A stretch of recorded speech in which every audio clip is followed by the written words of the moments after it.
أشهد أن لا إله إلا الله وحده لا شريك له وأشهد أن محمدا عبده ورسوله أما بعد فأعوذ بالله من الشيطان الرجيم بسم الله الرحمن الرحيم الحمد لله رب العالمين الرحمن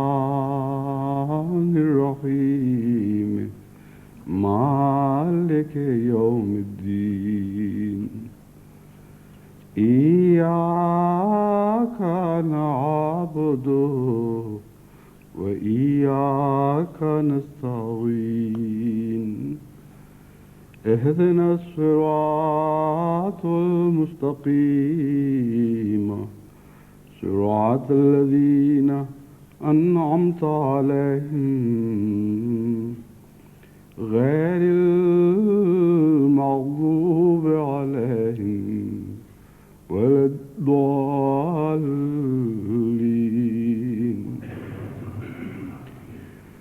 يا أيها الذين آمنوا اتقوا الله حق تقاته ولا تموتن إلا وأنتم مسلمون واعتصموا بحبل الله جميعا ولا تفرقوا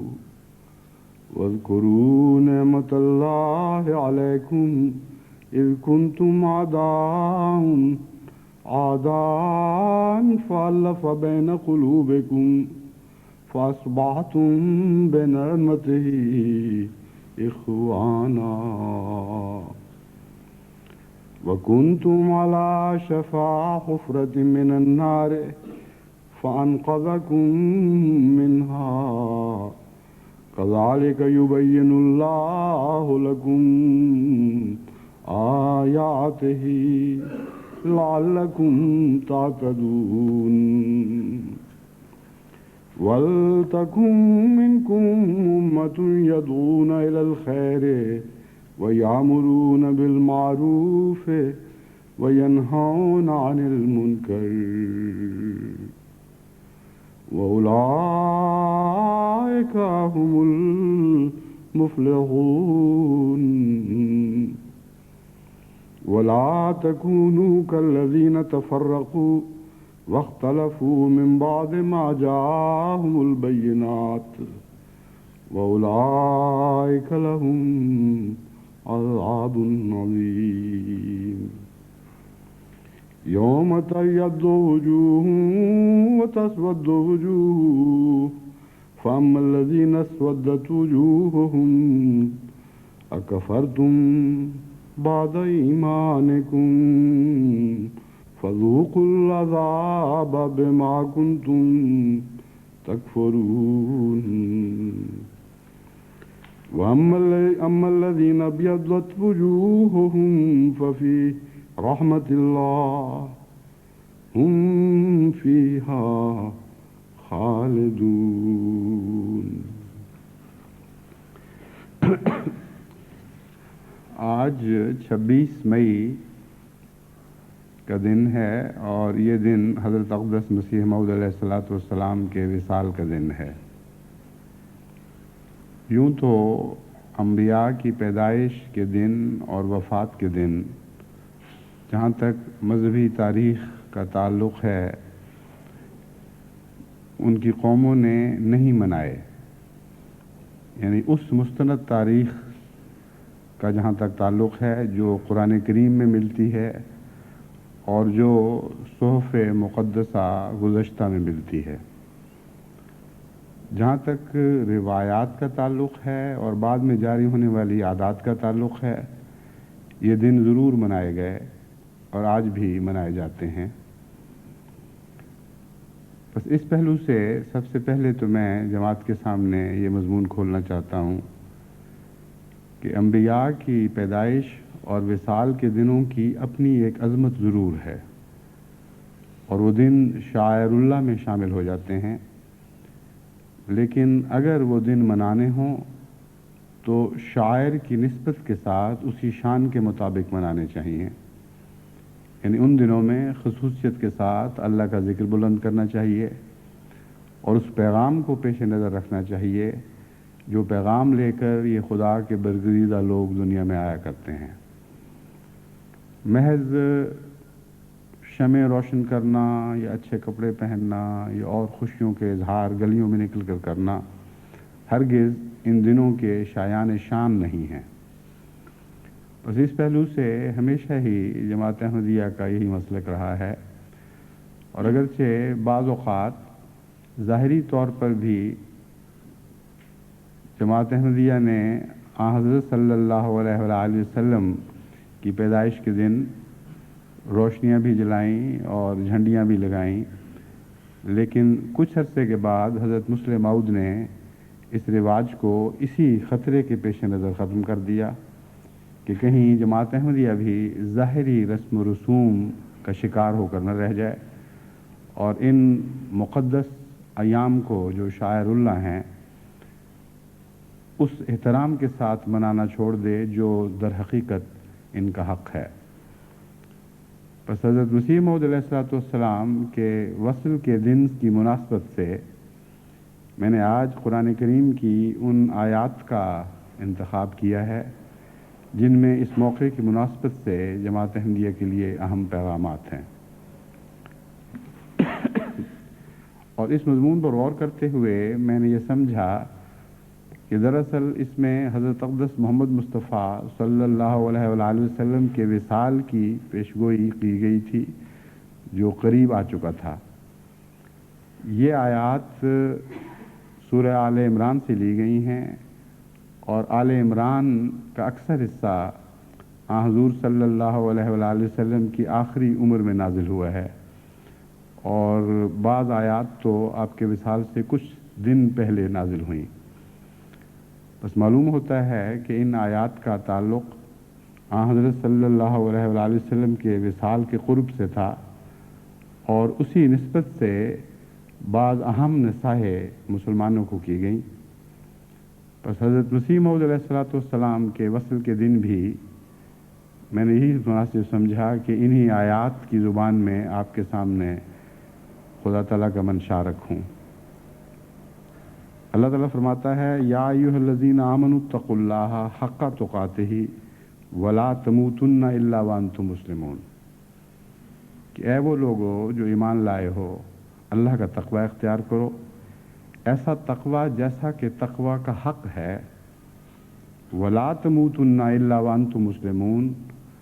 اور ہرگز نہیں مرنا جب تک کہ کامل طور پر مسلمان نہ ہو چکے ہو۔ یہاں دراصل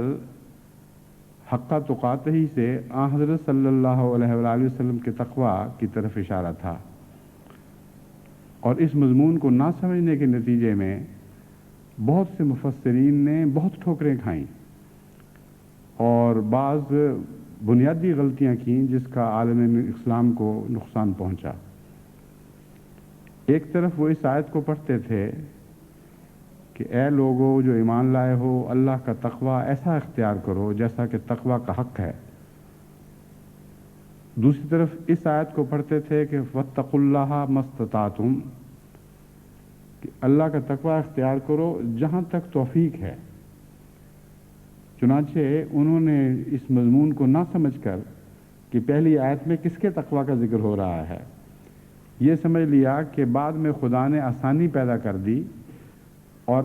مستطاعتم والی آیت نے حق تقاتہ والی آیت کو منسوخ کر دیا۔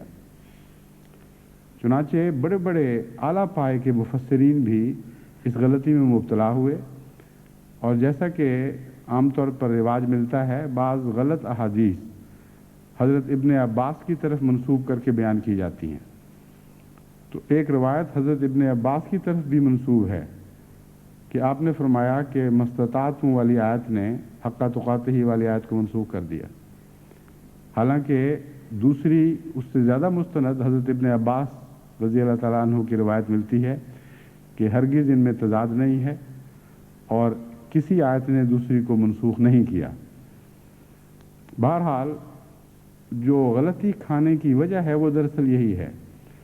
کہ اس مضمون کو نہیں سمجھ سکے کہ یہاں حق تقاتہ سے حضرت اقدس محمد مصطفیٰ صلی اللہ علیہ وآلہ وسلم کی مثال پیش کی جا رہی ہے، اور چونکہ آپ کی وفات کا وقت قریب تھا اور آپ ہی وہ کامل مسلم تھے جو وفات پانے والے تھے، اس لیے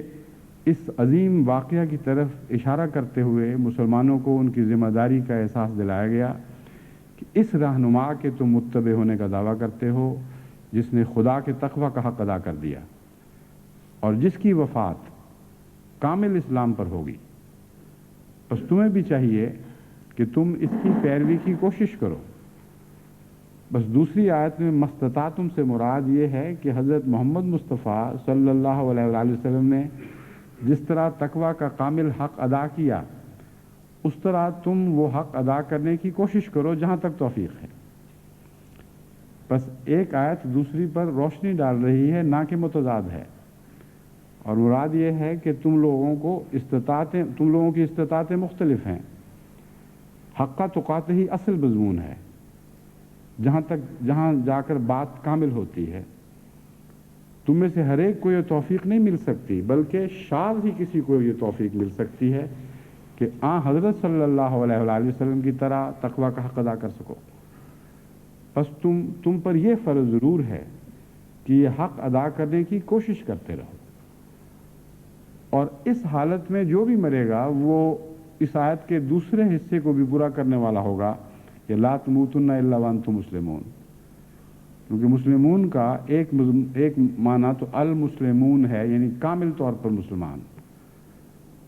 اور ایک معنی ہے اطاعت اور فرمانبرداری کی حالت میں جان دینے والے۔ بس مراد یہ ہے کہ اگر تم حضور اکرم صلی اللہ علیہ وآلہ وسلم یعنی محمد مصطفیٰ صلی اللہ علیہ وآلہ وسلم کے تقویٰ کو نمونہ بناتے ہوئے ہمیشہ اس تقویٰ کو حاصل کرنے کی کوشش کرتے رہو گے، تو ایسی صورت میں جس حالت میں بھی تم جان دو گے وہی حالت تمہاری مسلم کی حالت ہوگی، اور تم خدا کے مطیع اور فرمانبردار بندوں میں شمار ہوگے۔ اب جہاں تک وفات کے مضمون کا تعلق ہے، اس کے بعد لازماً ایسے خطرات قوموں کو درپیش آتے ہیں جس میں افتراق اور پھوٹ پڑنے کی ابتلا سامنے آئیں، اور نفاق پیدا ہوں، اور قومیں جو ایک ہاتھ پر اکٹھی ہوئی ہیں پھر منتشر ہونے لگیں۔ ہر بڑے رہنما کے وصال کے بعد ہر قوم کو یہ خطرات لاحق ہوا کرتے ہیں، اور مذہبی دنیا میں خصوصیت کے ساتھ انبیاء کے گزرنے کے بعد قوموں پر بڑے ابتلا آیا کرتے ہیں، کیونکہ اس شان کا رہنما پھر دوسرا دکھائی نہیں دیتا۔ فوراً بعد اتنا بڑا خلا دکھائی دیتا ہے کہ قومیں جس طرح کوئی بعض شہر یا ملک زلزلوں کے شکار ہو جایا کرتے ہیں، اس طرح روحانی طور پر قوموں پر ایک زلزلہ آ جاتا ہے۔ تو اس کے بعد ایسی ہی نصیحت ہونی چاہیے تھی کہ حضرت اقدس محمد مصطفیٰ صلی اللہ علیہ وسلم کے وصال کے بعد تم لوگ افتراق کا شکار نہ ہو جانا، بلکہ مضبوطی سے خدا کی رسی کو تھام لینا۔ بس ایسا ہی کیا گیا، اور ان آیات میں اس مضمون کے بعد یہی مضمون باندھا گیا۔ فرمایا واعتصموا بحبل اللہ جمیعا ولا تفرقوا۔ دنیا کا سب سے بڑا متقی جو تقویٰ میں درجہ کمال کو پہنچنے والا تھا، وہ کامل اسلام کی حالت میں خدا کے حضور حاضر ہونے والا ہے۔ تم اگر افتراق سے بچنا چاہتے ہو، اگر چاہتے ہو کہ اس کے وصال کے بعد وہ بلائیں تمہیں گھیر نہ لیں جو عموماً ایسے حالات میں قوموں کو گھیر لیا کرتی ہیں، تو ایک ہی علاج ہے کہ ویسا تقویٰ کے رنگ اختیار کرنے کی کوشش کرو، اور اس کے بعد اس کے نظام کی رسی کو اور وہ قدرت ثانیہ جو اس کے بعد ظاہر ہونے والی ہے اس کی رسی کو مضبوطی سے پکڑ لو۔ تقویٰ کا بھی یہی طریق ہے، تقویٰ اختیار کرنے کا بھی یہی رنگ ہے، اور اختلاف سے بچنے کا بھی یہی گر ہے۔ بس فرمایا اللہ کی رسی کو مضبوطی سے تھام لو، ولا تفرقوا، اور ہرگز افتراق نہ کرو۔ وَاذْكُرُوا نِعْمَتَ اللَّهِ عَلَيْكُمْ إِذْ كُنْتُمْ أَعْدَاءً فَأَلَّفَ بَيْنَ قُلُوبِكُمْ۔ اس نعمت کے ذکر کا وقت اس وقت آتا ہے جب وہ نعمت ہاتھ سے جا رہی ہوتی ہے۔ بس نعمت سے مراد نبوت ہے، اور حبل اللہ سے مراد نبوت بھی ہے، کیونکہ اول حبل اللہ وہی ہوتی ہے، لیکن اس مناسبت سے اس مضمون کے تسلسل میں یہاں خلافت مراد ہے۔ فرمایا اس نعمت کو یاد کرو، یعنی محمد مصطفیٰ صلی اللہ علیہ وآلہ وسلم جو نبوت لے کر آئے، اور آپ خود بذات خود ایک مجسم نعمت تھے۔ اذ کنتم اعداء فالف بین قلوبکم، کہ جب تم لوگ شدید دشمنیوں میں مبتلا تھے، ایک دوسرے کے ساتھ سخت عناد رکھتے تھے اور بھائی بھائی سے بٹا ہوا تھا، اس وقت اس خدا کی نعمت نے تمہیں ایک ہاتھ پر اکٹھا کر دیا۔ بس آن حضرت صلی اللہ علیہ وآلہ وسلم کی زندگی میں کسی اختلاف کا خطرہ نہیں تھا، نہ حضور اکرم صلی اللہ علیہ وآلہ وسلم کی زندگی میں کوئی اختلاف دکھائی دیتا ہے۔ یہاں مفسرین نے ایک اور ٹھوکر کھائی ہے، اور جیسا کہ عادت پڑ چکی ہے اکثر مفسرین کو، وہ فوراً آیت کی شان نزول ڈھونڈتے ہیں، اور شان نزول اگر نہ ملے تو بعض بنانے والے وضعی شان نزول بنا دیا کرتے ہیں۔ چنانچہ وہ فتنہ جو آج کل دنیا میں پھیلا ہوا ہے سلمان رشدی کے نام پر، وہ اسی قسم کی مصنوعی شان نزول کے نتیجے میں پھیلا ہوا ہے، یعنی آیت کا انطباق اور حالات پر ہو رہا ہے، اور مستقل نوعیت کی آیت ہے، اس کو ایک وقت فرضی واقعہ کے ساتھ باندھ کر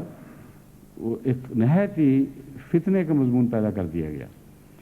بس یہاں بھی مفسرین عموماً ایک ایسی روایت کو قبول کرتے ہوئے نظر آتے ہیں جسے پتہ چلتا ہے کہ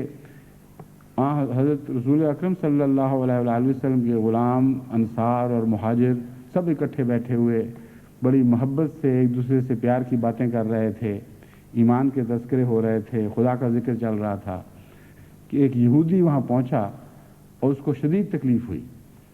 چنانچہ اس نے زمانہ جاہلیت کے وہ اشعار پڑھنے شروع کر دیے جن کے نتیجے میں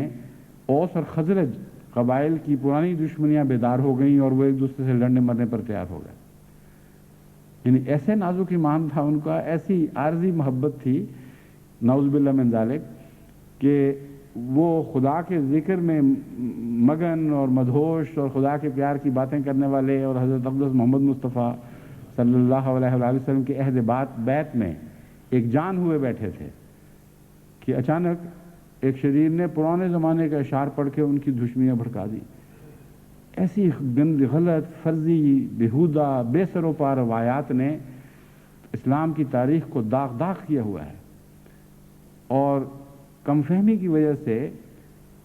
باوجود نیکی کے سادگی کی وجہ سے کہنا چاہیے، بعض مورخین نے، بعض مفسرین نے آنکھیں بند کر کے یہ روایات قبول کر لی اور دشمن کو ناواجب حملوں کا موقع دیا۔ بس یہاں یہ مراد نہیں، نہ اس آیت سے یہ منطوق دکھائی دیتا ہے کہ حضرت صلی اللہ علیہ وآلہ وسلم کی زندگی میں اس نعمت کے ہوتے ہوئے شدید اختلاف پیدا ہو جائیں، بلکہ فرمایا وَاذْكُرُوا نِعْمَتَ اللَّهِ عَلَيْكُمْ إِذْ كُنْتُمْ أَعْدَاءً فَأَلَّفَ بَيْنَ قُلُوبِكُمْ۔ یہ محمد مصطفیٰ صلی اللہ علیہ وآلہ وسلم وہ نعمت کاملہ ہیں، ایک وقت آئے گا کہ تمہیں ان کو یاد کرنا ہوگا، اور وہ دن یاد کرنے ہوں گے جب خدا نے یہ نعمت تم پر نازل فرمائی اور ان کے طفیل تمہاری دشمنیوں کو محبتوں میں تبدیل کر دیا، اور تمہیں ایک جان کر دیا، اور ایک رسی میں تم باندھے گئے اور ایک لڑی میں تم پروئے گئے۔ یہ وہ حالات ہیں، ان کو یاد کرتے ہوئے جب خدا کے فضل کے ساتھ تم بھائی بھائی بن گئے، یہ بھی یاد کرو کہ حضرت رسول اکرم صلی اللہ علیہ وآلہ وسلم اس وقت تشریف لائے جب کنتم علی شفا حفرۃ من النار فانقذکم منہا، تم گویا آگ کے کنارے پر کھڑے تھے۔ اس وقت حضور صلی اللہ علیہ وآلہ وسلم نے اللہ کے فضل کے ساتھ تمہیں اس کنارے سے کھینچ لیا۔ کذالک یبین اللہ لکم آیاتہ لعلکم تہتدون، اسی طرح خدا تعالیٰ تم پر اپنے نشانات کھول کھول کر بیان فرماتا ہے تاکہ تم ہدایت پا جاؤ۔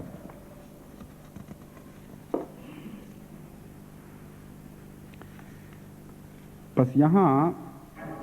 مضمون کی مناسبت سے میں یہی سمجھتا ہوں کہ پہلی آیت میں جو میں نے تلاوت کی ہے حضور صلی اللہ علیہ وآلہ وسلم کے وصال کی پیشگوئی تھی، اور ایک انسان جو کامل وصال حاصل کر سکتا ہے، جس کا آخری سانس رہتی دنیا کے لیے ہمیش کے لیے ایک کامل نمونہ بن سکتا ہے، اس رنگ میں اس وصال کا ذکر کیا جو اتنا کامل تھا کہ مفسرین نے دھوکہ کھا لیا کہ یہ تو ہو ہی نہیں سکتا، کوئی شخص تقویٰ کا حق ادا ہی نہیں کر سکتا، اس لیے یہ آیت منسوخ ہونی چاہیے، اور ایک دوسری آیت سے جس میں مستطاعتوں کا ذکر تھا اس کو منسوخ بھی سمجھ لیا۔ حالانکہ اگر حضور صلی اللہ علیہ وآلہ وسلم پر نظر جاتی تو وہ ان کو مان یہ یقین ہو جاتا اور اطمینان ہو جاتا کہ ہاں ایک شخص ایسا ضرور تھا جو حق تقاتے ہی کے مطابق تقوی کا کامل حق ادا کر چکا تھا۔ بہرحال اس وصال کے بعد جو فتنے پیدا ہونے چاہیے، عقل جن کو تسلیم کرتی ہے کہ ایسا ہونا چاہیے، دنیا کی تاریخ بتاتی ہے ہر رہنما کے بعد افتراق ہوا کرتا ہے، اسی افتراق کا ذکر ہے۔ اور پھر نصیحت کی گئی ہے کہ اس افتراق کا علاج یہ ہے کہ اس عظیم نعمت کو یاد کرنا جس کے ہاتھ پر تم اکٹھے ہوئے تھے، جس نے تمہیں ہر قسم کی ہلاکت سے بچا لیا تھا، اور اس کی یاد تمہیں ایک ہاتھ پر اکٹھا کرنے پر مجبور کر دے۔ چنانچہ اختلاف کے وقت دراصل انبیاء کی محبت ہی ہوتی ہے جو اختلاف پر غالب آیا کرتی ہے، اور اس کی محبت کے نتیجے میں جو تقویٰ پیدا ہوتا ہے اس کی وجہ سے انسان فتنوں سے بچ جاتا ہے۔ چنانچہ حضرت ابوبکر صدیق رضی اللہ تعالیٰ عنہ کے ہاتھ پر اکٹھا ہونے میں حضور صلی اللہ علیہ وآلہ وسلم کا عشق دراصل کار فرما تھا۔ اتنا گہرا صدمہ تھا حضور صلی اللہ علیہ وسلم کے وصال کا کہ جہاں ایک طرف فتنے بھی سر اٹھا رہے تھے، وہاں مومن اس وقت ان لمحوں میں کسی اختلاف کی سوچ ہی نہیں سکتے تھے۔ چنانچہ حضرت ابوبکر صدیق رضی اللہ تعالیٰ عنہ کے متفقہ انتخاب میں حضرت صلی اللہ علیہ وسلم کی محبت دراصل کار فرما تھی، اور وہی نعمت تھی جس نے دوبارہ مسلمانوں کو فتنے سے بچایا۔ اسی طرح ہماری تاریخ میں حضرت مسیح موعود علیہ السلام کے وصال کے بعد تمام جماعت جو ایک ہاتھ پر اکٹھا ہوئی ہے، اس میں بھی حضرت مسیح موعود علیہ السلام کی محبت کار فرما تھی، اور وہی نعمت تھی جو دوبارہ مسلمانوں کی حفاظت اور مومنوں کو فتنے سے بچانے کے لیے کام آئی۔ ورنہ فتنے کی جڑیں پہلے لگ چکی ہوئی ہوتی ہیں۔ بعض لوگ اختلاف کی تیاریاں پہلے ہی کر چکے ہوتے ہیں۔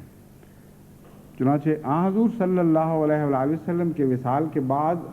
خلافت ثانیہ کے دور میں ہی معلوم ہوتا ہے وہ فتنے دوبارہ جاگنے شروع ہو گئے تھے، اور مورخین جو مجموعی طور پر حضرت صلی اللہ علیہ وسلم کے عہد اور بعد کے حالات کو دیکھتے ہیں، وہ ایک تسلسل کے ساتھ بات بیان کرتے ہیں کہ کس طرح عربوں کی پرانی دشمنیاں اور قبائل کی ایک دوسرے کے ساتھ رقابتیں پہلے ہی سے بعض دلوں میں جڑ کر چکی تھی، اور وہ منتظر تھے کہ کب ان کو موقع ہاتھ آئے تو ان چیزوں کو کام ہاتھ میں لے کر اچھال کر دوبارہ زندہ کر کے پھر ہم اپنے مقاصد کو حاصل کر سکیں۔ بس مان بعد رسول اکرم صلی اللہ علیہ وسلم کے مان بعد یا دیگر انبیاء کی وفات کے مان بعد گزرے ہوئے نبی کی محبت دوبارہ قوم پر احسان کرتی ہے، اور وہی نعمت ہے جو ان کو دوبارہ فتنوں سے بچانے کا موجب بنا کرتی ہے۔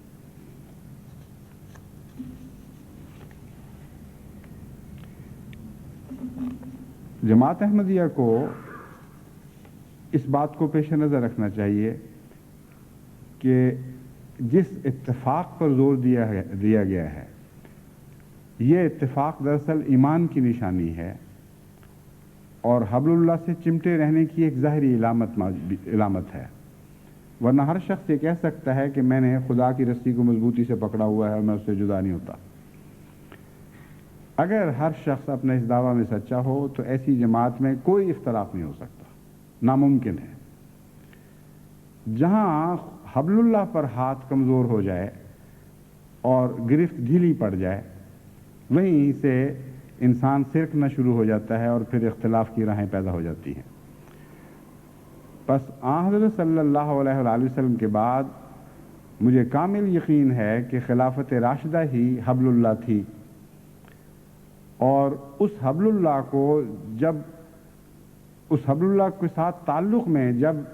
بدقسمتی سے بعض لوگوں نے کمزوری دکھائی تو سب فتنے پیدا ہوئے۔ بس حضرت مسیح موعود علیہ السلام کے وصال کے دن سب سے اہم نصیحت جو جماعت کو کی جا سکتی ہے وہ وہی ہے جو قرآن کریم نے حضرت رسول اکرم صلی اللہ علیہ وآلہ وسلم کے وصال کے تعلق میں مومنین کو کی تھی۔ آپ لوگ مضبوطی کے ساتھ خلافت کی رسی کو پکڑ لیں اور کسی قیمت پر اس رسی سے الگ نہ ہوں۔ اختلاف تو ضرور پیدا ہوا کرتے ہیں قوموں کے درمیان، ایک گھر میں اختلاف ہو جایا کرتے ہیں، لیکن گھروں کے اختلاف بھی تبھی دور ہوا کرتے ہیں اگر گھر کے معزز اور بڑے ایسے شخص کے ساتھ ہر فرد بشر کا ہر گھر یعنی گھر کے ہر شخص کا تعلق ہو جو اس گھر میں گھر کے طور پر ایک خاندان کے طور پر بستا ہے۔ مثلا اگر ایک دادا ہے بڑی عمر کا اور اس کے سب بچے بھی اس گھر میں رہ رہے ہیں، جس طرح بعض دفعہ اجتماعی خاندانوں میں ملتا ہے کہ سب لوگ اکٹھے رہتے ہیں، اگر اس دادا کی عظمت دلوں میں قائم ہے، اس کا رعب دلوں میں قائم ہے، اس کی محبت دلوں میں قائم ہے، تو بھائیوں کے لاکھ اختلاف ہوں اس کے باوجود وہ خاندان اکٹھا رہا کرتا ہے۔ بعض دفعہ بعض خواتین خاندان کو اکٹھا رکھتی ہیں۔ ایک باپ کی وفات کے بعد یا دادا کی وفات کے بعد جو گھر کی بڑی خاتون ہے، اگر اس کے اندر سلیقہ اور شعور ہو اور سعادت ہو تو اس کے نتیجے میں اولاد میں بھی وہی سلیقہ اور شعور اور سعادت پیدا ہو جاتے ہیں، اور اس خاتون کی ایسی عظمت دلوں پہ قائم رہتی ہے کہ ان کے ہوتے ہوئے بھائی آپس میں یا بہن بھائی آپس میں اختلاف کر ہی نہیں سکتے۔ ابھی جرمنی کے دورے کے وقت ایک وہاں سکھ دوست ہیں جو بہت ہی جماعت سے محبت رکھتے ہیں، اور حقیقت ہے کہ یوں لگتا ہے جیسے عاشقانہ تعلق ہے۔ ایک دفعہ ایک احمدی دوست نے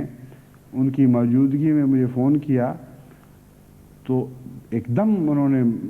اٹھ کر کہا کہ تم بیٹھے ہوئے فون کر رہے ہو، میں نے تو آج تک ان کو بیٹھ کے فون نہیں کیا، تم کھڑے ہو جاؤ فوراً۔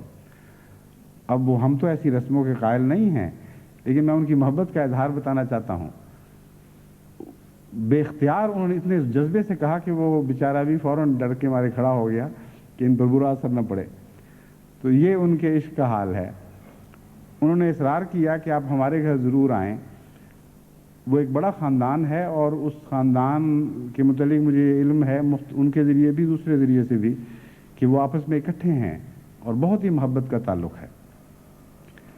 میں گھر گیا تو وہاں مجھے پتہ چلا کہ اصل وجہ کیا ہے۔ ان کی والدہ زندہ ہیں، نہایت نیک فطرت خاتون ہیں، اور جس طرح آپ کے تصور میں ہمارے معاشرے میں پرانے زمانے کی بزرگ خواتین آ سکتی ہیں ویسی ہیں وہ، اور سارے بچوں کا ان سے ایسا احترام اور محبت کا تعلق ہے کہ کوئی اختلاف بھی ہو ان کے ایک لفظ پر ختم ہو جاتا ہے۔ چنانچہ انہوں نے وہیں ہنستے ہوئے مجھے واقعہ سنایا کہ ان کی جائیداد تھی، ان کی کمائی کی چیز تھی، کسی بھائی نے فون پر کہا اپنی والدہ کو کہ وہ میں نے لینی ہے۔ انہوں نے کہا ہاں جی ہو گئی لے لو۔ کہتے میں منہ سے نکالنے لگا تھا منہ کہ یہ کیا بات، تو فوراً میں نے کہا نہیں آپ نے کہہ دیا تو ہو گئی، جو آپ کہیں وہ اسی وقت ہو جاتا ہے۔ تو ایک خاندان میں اگر ایسی مثال ملتی ہے تو وہ روحانی خاندان جس کو خدا تعالیٰ فرماتا ہے کہ نبوت کی نعمت سے تم اخوہ بن گئے، اس سے بہتر مثال کیوں نہ پائی جائے۔ اور امر واقعہ یہ ہے کہ آن حضرت صلی اللہ علیہ وآلہ وسلم کے بعض فیصلے فقہی نہیں ہوا کرتے تھے، بلکہ خاندان کے ایک سربراہ کی طرح ایسے فیصلے ہوا کرتے تھے جن کے متعلق آپ جانتے تھے کہ ہر شخص لازماً محبت سے قبول کرے گا۔ اب آج کل کی دنیا میں اگر فقہی جھگڑے شروع ہو جائیں ماں اور بیٹوں اور باپ کے درمیان، تو کوئی قاضی نہیں ہے جو بیٹے کی جائیداد کو کلیتاً باپ کے سپرد کر دے اور بیٹے کو کہے تمہارا کوئی حق ہی نہیں ہے۔ مگر آن حضرت صلی اللہ علیہ وآلہ وسلم کے زمانے میں آپ کے ایک صحابی کے بیٹے نے آپ سے شکایت کی کہ میرا باپ مجھ سے یہ کرتا ہے اور یہ کرتا ہے اور میرا پورا حق ادا نہیں کرتا۔ جب آن حضور صلی اللہ علیہ وآلہ وسلم نے باپ کی طرف دیکھا، وہ خاموش کھڑے تھے، کوئی ایک لفظ بھی نہیں بول رہے تھے۔ آپ نے کہا بتاؤ تم تو کچھ بولو، کیا بات ہے؟ اس پر انہوں نے عربی کے بعض اشعار پڑھے جن کا مطلب یہ تھا کہ یہ چھوٹا تھا، اس کو چلنا نہیں آتا تھا، میں نے پیار اور محبت سے اس کو چلنا سکھایا، میں اس کی ٹانگیں بنا۔ اس کو ہاتھوں سے کام نہیں لینا آتا تھا، لقمے منہ میں ڈالا کرتا تھا اور اس کے ہاتھ میں بن گیا۔ اس کو بولنا نہیں آتا تھا، میں اس کی زبان ہوا اور پھر اس کو میں نے بولنا سکھایا۔ اسی طرح وہ اشعار مضمون کو آگے بڑھاتے رہے، اور اس کے بعد اس نے کہا کہ اب یہ جب طاقتور ہو چکا ہے، اس کو چلنا آ گیا، اس کو ہاتھوں کا استعمال آ گیا، اس کو تیر چلانے میں نے سکھا دیے، تو اب میں ہی اس کا نشانہ بن رہا ہوں۔ حضور فرط جذبات سے مغلوب ہو گئے اور اس بیٹے کو گریبان سے پکڑا اور کہا جا تو اور تیرا جو کچھ ہے وہ سارا تیرے باپ کا ہے۔ اور اس بیٹے نے ایک لفظ احتجاج کا بلند کیے بغیر فوراً اس فیصلے کو قبول کر لیا۔ اب ظاہر بات ہے یہ کوئی فقہی فیصلہ نہیں ہے، یہ محبت اور عشق کا فیصلہ ہے جو حضرت صلی اللہ علیہ وسلم جانتے تھے کہ ان دونوں باپ بیٹا کو آپ سے ہے۔ اور اس فیصلے کے بعد یہ جھگڑا نہیں تھا کہ انصاف کیا کہتا ہے اور فلاں بات کیا کہتی ہے، کس کی کمائی تھی اور کس کی نہیں تھی، ورنہ آج کل کے خاندانی جھگڑوں میں تو یہی چل رہا ہے کہ میرے باپ نے نہیں کمایا تھا، میں نے کمایا تھا، باپ کہتا ہے کہ میری کمائی میں سے اس کو میں نے خاص طور پر دیا تھا جو امانت ہے اور باقی بھائیوں کو یہ دے نہیں رہا۔ اس قسم کے روز جھگڑے چلتے رہتے ہیں۔ لیکن خلافت کا مضمون ایک ایسا ہے جو حضرت صلی اللہ علیہ وآلہ وسلم کی غلامی اور آپ کی برکت سے ان سب جھگڑوں کو طے کر سکتا ہے، اگر وہی تعلق خلافت سے قائم ہو جو تعلق نبوت سکھاتی ہے اور عطا کرتی ہے۔ خلافت نہ سکھاتی ہے نہ عطا کرتی ہے، نبوت کا فیض پاتی ہے،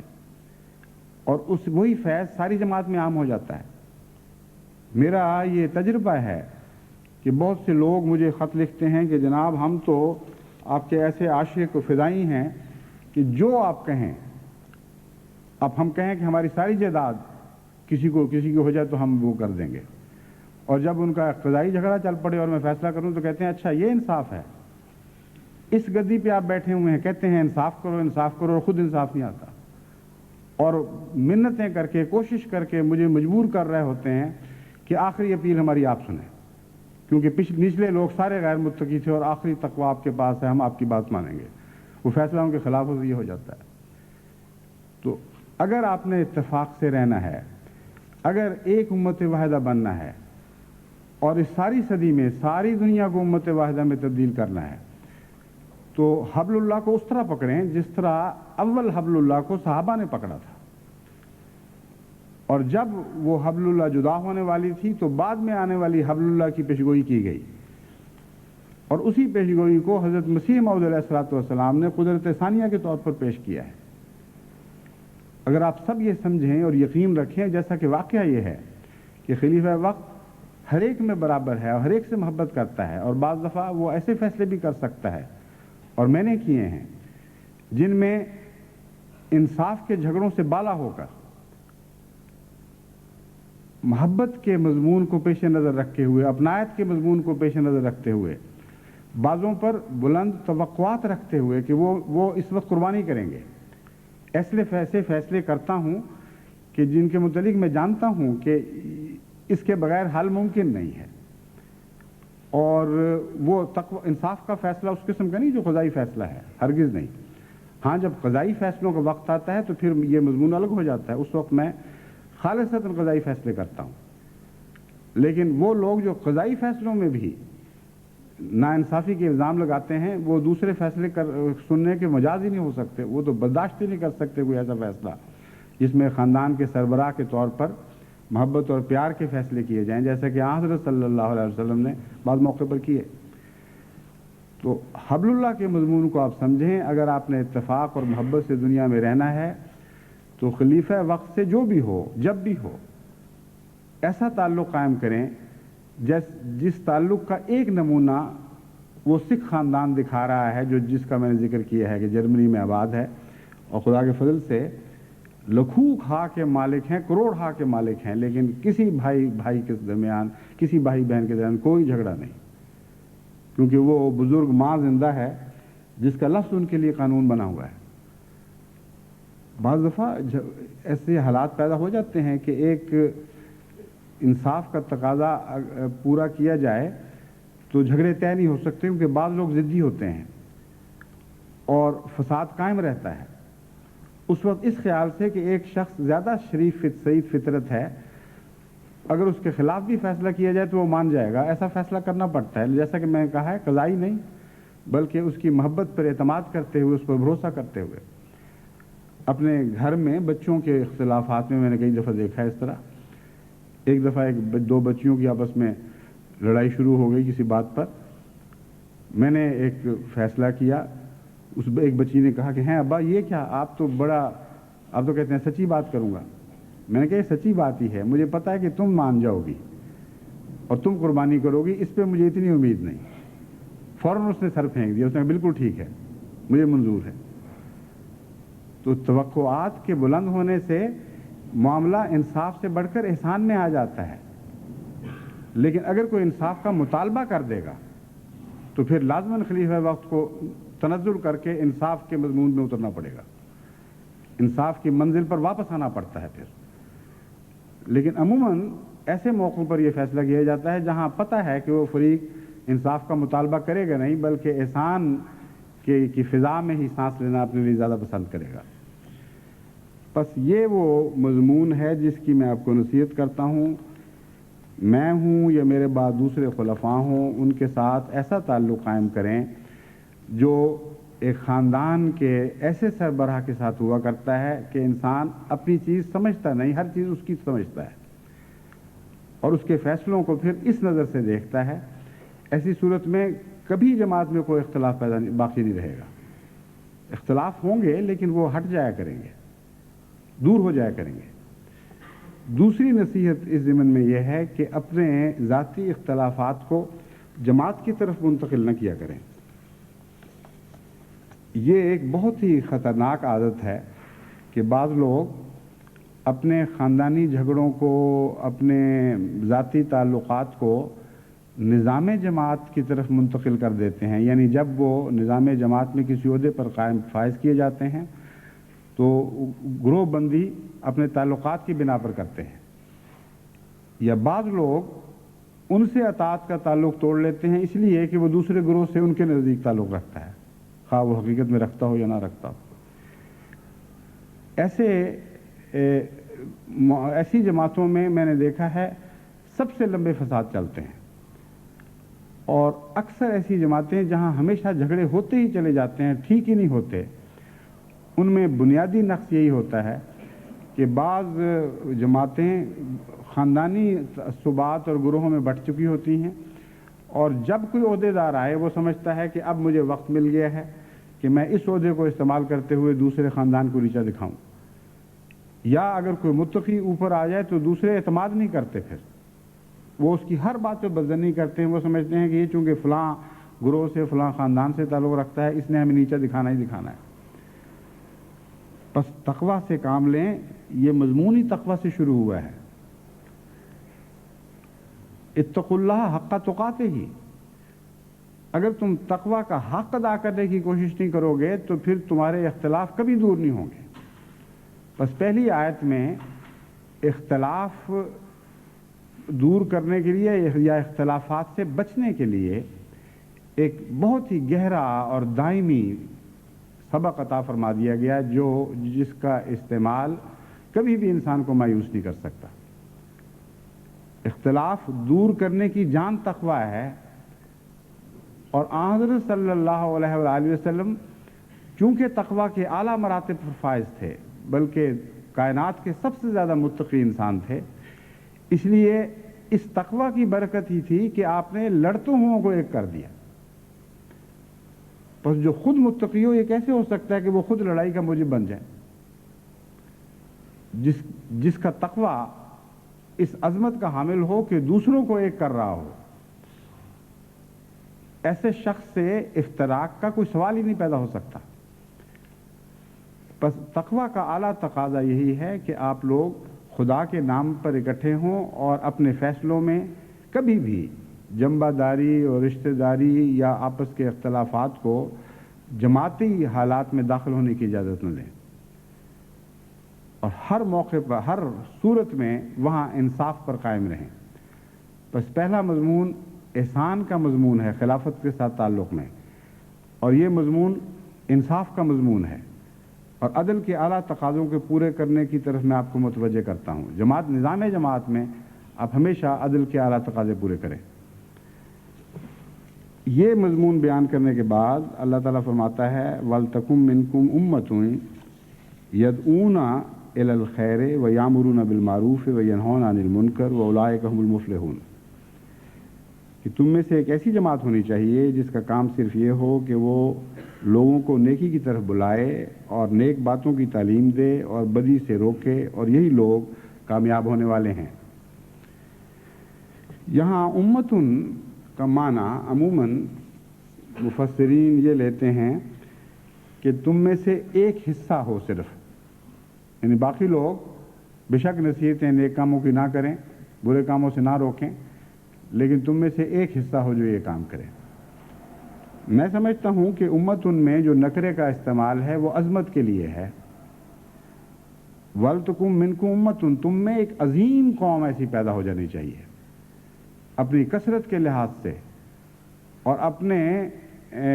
تقوی کی بلندی کے لحاظ سے اور کثرت کے ساتھ پرخلوص نصیحتیں کرنے کے اعتبار سے ایک ایسی قوم ہو جس کو امتن کہا جائے، یعنی ایک عظیم الشان قوم۔ یدعون الی الخیر ویامرون بالمعروف، کہ وہ ہمیشہ خیر کی طرف بلائیں اور یامرون بالمعروف، اچھے کاموں کا، نیک کاموں کا، حسن معاشرت کا، معروف میں ساری چیزیں آ جاتی ہیں، حسن معاشرت کا حکم دیں، وینہون عن المنکر، اور برے کاموں سے روکنا شروع کریں، وَأُولَٰئِكَ هُمُ الْمُفْلِحُونَ، یہی وہ لوگ ہیں جو در حقیقت نجات پانے والے ہیں۔ یہ مضمون بیان کر کے پھر اختلاف کا مضمون دوبارہ شروع کیا گیا ہے، یہ بتانے کے لیے کہ جن قوموں میں نصیحت کرنے والے کثرت کے ساتھ ہوں اور ان کی نصیحتوں میں عظمت پائی جائے، برے کاموں سے روکنے والے کثرت سے موجود ہوں اور ان کے روکنے میں ایک قوت پائی جائے، وہ قومیں ہلاک نہیں ہوا کرتی۔ اس لیے اختلافات سے بچنے اور برائیوں سے بچنے کے لیے تم لوگ گونگی شرافت کی بجائے ایک بولنے والی شرافت اختیار کرو۔ تمہاری شرافت میں انفرادیت نہیں ہونی چاہیے، بلکہ تمہاری شرافت باہر نکلے اور لوگوں کو شریف بنانے والی شرافت ہو۔ ایسی شرافت نہ ہو کہ جی ٹھیک ہے جو کچھ ہو رہا ہے ہمیں کوئی فرق نہیں پڑتا۔ اس مضمون کو پرانے مفسرین میں سے تو کبھی کسی نے غلط نہیں سمجھا، لیکن آج کل کے مفسرین اس کا یہ مضمون لیتے ہیں، یہ مطلب لیتے ہیں کہ زبردستی بھی لوگوں کو روکو اور ڈنڈے مار مار کے نمازیں پڑھاؤ، ڈنڈے مار مار کے فلاں بری باتوں سے روکو۔ یہ حالانکہ اس مضمون میں دور کا اشارہ بھی اس بات کا نہیں، یعنی اس آیت میں اس مضمون کا کوئی اشارہ نہیں، نصیحت کا اشارہ ہے اور نصیحت کی عظمت کا ذکر ہے۔ کثرت کے ساتھ نصیحتیں کرو، اپنے معاشرے پر نظر رکھو، برائیوں سے روکو، اچھے کاموں کی تلقین کرو۔ یہ اگر تم کرو تو پھر اس کے نتیجے میں ہم تمہیں یقین دلاتے ہیں کہ تم لازماً نجات پانے والے ہوگے۔ وَلَا تَكُونُوا كَالَّذِينَ تَفَرَّقُوا وَاخْتَلَفُوا مِن بَعْدِ مَا جَاءَهُمُ الْبَيِّنَاتُ، ہرگز ایسے لوگ نہ بن جانا جو بکھر گئے، متفرق ہو گئے۔ وَاخْتَلَفُوا مِن بَعْدِ مَا جَاءَهُمُ الْبَيِّنَاتُ، اور کھلے کھلے نشانات پانے کے باوجود، ان نشانات کے آنے کے بعد پھر انہوں نے آپس میں اختلاف شروع کر دیے۔ وَأُولَٰئِكَ لَهُمْ عَذَابٌ عَظِيمٌ، ان کے لیے بہت بڑا عذاب مقدر ہے۔ اور عذاب عظیم کی ایک شکل تو اس دنیا میں بھی ہو سکتی ہے، مگر اگلی آیت جو شکل بتا رہی ہے وہ آخرت سے تعلق رکھنے والی ہے، وہ ہے یوم تبیض وجوہ وتسود وجوہ۔ ایک ایسا دن آنے والا ہے کہ جب بعض چہرے سیاہ ہو جائیں گے اور بعض چہرے سفید اور روشن دکھائی دیں گے۔ فَأَمَّا الَّذِينَ اسْوَدَّتْ وُجُوهُهُمْ، پس وہ چہرے جو سیاہ ہوں گے ان کو مخاطب کرتے ہوئے گویا ہم کہیں گے اکفرتم بعد ایمانکم، کیا تم ایمان لانے کے بعد کافر ہو گئے تھے؟ فذوقوا العذاب بما کنتم تکفرون، پس اس عذاب کو چکھو وہی عذاب جو پہلے جس کا ذکر ہے عذاب العظیم، دراصل اسی طرف اشارہ ہے۔ اس عذاب کو چکھو جس کا تم بوجہ اس کے کہ تم نے انکار کر دیا اور تم نے کفر کی حالت اختیار کر لی۔ فَأَمَّا الَّذِينَ ابْيَضَّتْ وُجُوهُهُمْ فَفِي رَحْمَةِ اللَّهِ هُمْ فِيهَا خَالِدُونَ، وہ لوگ جن کے چہرے روشن ہوں گے اور سفید ہوں گے، ان کے متعلق خوشخبری یہ ہے کہ وہ اللہ کی رحمت میں ہیں اور ہمیشہ اس رحمت میں رہیں گے۔ چونکہ اختلاف کا مضمون چل رہا ہے، اس لیے یہاں مراد یہ ہے کہ وہ لوگ جو خدا کی رسی کو پکڑے رکھیں گے ان کے اوپر کفر کو غلبہ عطا نہیں ہوگا، اور وہ لوگ جو خدا کی رسی کو چھوڑ دیں گے ان کے جو باہمی اختلافات ہیں جو شروع میں آپ کو نجی اور معمولی دکھائی دیں گے، وہ اختلافات رفتہ رفتہ ان کو کفر کی طرف دھکیل دیں گے۔ بس آپ کے ایمان کی ضمانت حبل اللہ کو پکڑے رہنے میں ہے۔ اگر آپ حبل اللہ کو مضبوطی سے تھامے رکھیں گے تو لازماً آپ کے ایمان کی حفاظت کا وعدہ ہے، اور قیامت کے دن آپ روشن چہروں کے ساتھ دوبارہ اٹھائے جائیں گے۔ اگر اس رسی کو چھوڑ دیا تو اس کا لازمی نتیجہ یہ ہے کہ بالآخر آپ کفر میں مبتلا ہو جائیں گے، اور اس کفر کے بعد پھر چونکہ ایمان پانے کے بعد کفر نصیب ہوا ہے، اس کا ایک بہت بڑا عذاب مقدر کیا گیا ہے، یعنی سیاہ چہروں کے ساتھ، منحوس ایسے چہروں کے ساتھ جن پر گویا رات کی تاریکی چھائی ہوئی ہو، ان کا وہ دوبارہ ایسی حالت میں اٹھائے جائیں گے کہ دیکھنے والوں کو بھی ان کے چہرے سیاہ دکھائی دے رہے ہوں گے۔ بس یہ سزا بہت ہی دردناک سزا ہے اور بہت ہی خوفناک عذاب ہے۔ اس سے بچنے کا طریق پہلے ہی بیان فرما دیا گیا ہے کہ حبل اللہ کو مضبوطی سے پکڑے رکھو، اس کے نتیجے میں خدا تعالیٰ تمہاری حفاظت فرمائے گا، تم ایک قوم بنے رہو گے اور قیامت کے دن روشن چہروں کے ساتھ تم دوبارہ اٹھائے جاؤ گے۔ فرماتا ہے تلک آیات اللہ نتلوها علیک بالحق وما اللہ یرید ظلم للعالمین، یہ آیات ہیں جو ہم حق کے ساتھ تجھ پر تلاوت کر رہے ہیں۔ اے محمد صلی اللہ علیہ وسلم، یہ نصیحتیں ہیں جو ہم تجھے کر رہے ہیں، اور بہت ہی سچی نصیحتیں ہیں، ان کو معمولی نہ سمجھا جائے۔ وَمَا اللَّهُ يُرِيدُ ظُلْمًا لِلْعَالَمِينَ، یہ جو خوفناک عذاب بتایا گیا ہے، اس کی ذمہ دار وہ لوگ ہوں گے جو ان نصیحتوں کو سننے کے بعد ان کا انکار کریں گے اور ان سے اعراض کریں گے، ورنہ اللہ دنیا میں اپنی مخلوق پر ظلم نہیں کیا کرتا۔ بس میں امید رکھتا ہوں کہ یہ دن جو آج کی حضرت مسیح موعود علیہ السلام کے وصال کا دن ہے اور اس نئی صدی کا پہلا دن ہے جو آج ظاہر ہوا ہے، اس کے بعد آپ کے وصال کے دن آتے رہیں گے، لیکن اس دن کو تاریخی لحاظ سے ایک خاص اہمیت حاصل ہے کہ اگلی صدی میں داخل ہونے کے بعد یہ پہلا جمعہ ہم نے دیکھا ہے جو 26 مئی کو واقعہ ہو رہا ہے اور حضرت مسیح موعود علیہ السلام کے وصال کا دن ہے۔ بس اس دن کو یاد رکھتے ہوئے ہمیشہ ان نصائح کو پیش نظر رکھا کریں جو قرآن کریم کی ان آیات میں بیان کی گئی ہیں، اور خلافت کے ساتھ وفا کے عہد کو دہرایا کریں، اور خدا کی اس رسی کو جو آپ کے لیے دائمی کر دی گئی ہے۔ حضرت مسیح موعود علیہ السلام فرماتے ہیں مجھ سے خدا نے وعدہ کیا ہے کہ قیامت تک اب یہ رسی قائم رہے گی۔ اس قدرت ثانیہ کو ساتھ چمٹے رہیں تو اللہ تعالیٰ اپنے فضل کے ساتھ آپ کے سارے اختلافات دور فرما دیا کرے گا، اور آپ کو وحدت کی لڑی میں پروئے رکھے گا، اور ہمیشہ آپ کے ساتھ حسن اور احسان کا معاملہ کرتا رہے گا۔ حضرت مسیح موعود علیہ السلام کے الفاظ کے ساتھ اب میں اس خطاب کو ختم کرتا ہوں۔ آپ فرماتے ہیں سو عزیزو، اے عزیزو، جبکہ قدیم سے سنت اللہ یہی ہے کہ خدا تعالیٰ دو قدرتیں دکھلاتا ہے تا مخالفوں کی دو جھوٹی خوشیوں کو پامال کر کے دکھلا دے، تو اب ممکن نہیں ہے کہ خدا تعالیٰ اپنی قدیم سنت کو ترک کر دے۔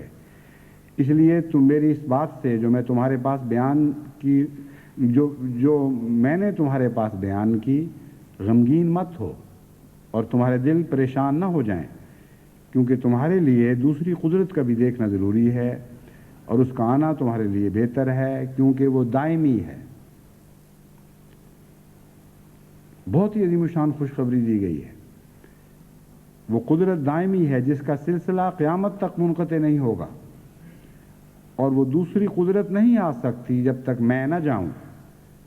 لیکن میں جب جاؤں گا تو پھر خدا اس دوسری قدرت کو تمہارے لیے بھیج دے گا جو ہمیشہ تمہارے ساتھ رہے گی۔ بس میں امید رکھتا ہوں کہ یہ قدرت جو ہمیشہ جماعت احمدیہ کے ساتھ رہے گی، جماعت احمدیہ کا ہر فرد بھی ہمیشہ اس قدرت کے ساتھ رہے گا اور کبھی اسے بے وفائی نہیں کرے گا۔